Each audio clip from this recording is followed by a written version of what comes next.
نبی کریم صلی اللہ علیہ وسلم سوئے یہاں تک کہ آپ خراٹے لینے لگے۔ پھر آپ نے نماز پڑھی اور کبھی راوی نے یوں کہا کہ آپ صلی اللہ علیہ وسلم لیٹ گئے، پھر خراٹے لینے لگے۔ پھر آپ صلی اللہ علیہ وسلم کھڑے ہوئے، اس کے بعد نماز پڑھی۔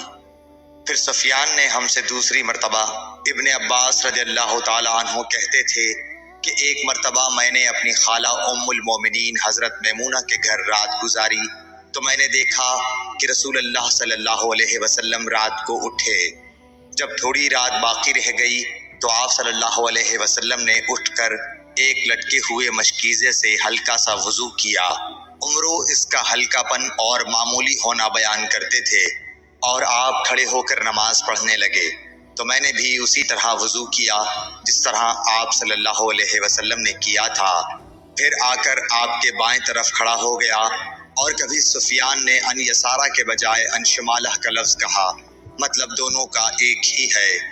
پھر آپ صلی اللہ علیہ وسلم نے مجھے پھیر لیا اور اپنی داہنی جانب کر لیا، پھر نماز پڑھی جس قدر اللہ کو منظور تھا۔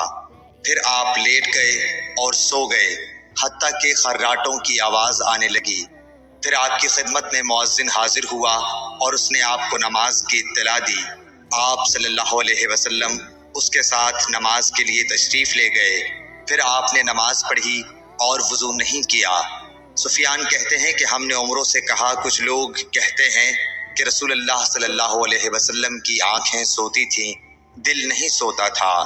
عمروں نے کہا، میں نے عبید بن عمیر سے سنا، وہ کہتے تھے کہ انبیاء علیہ السلام کے خواب بھی وہی ہوتے ہیں۔ پھر قرآن کی یہ آیت پڑھی، میں خواب میں دیکھتا ہوں کہ میں تجھے ذبح کر رہا ہوں۔ صحیح بخاری حدیث نمبر 138۔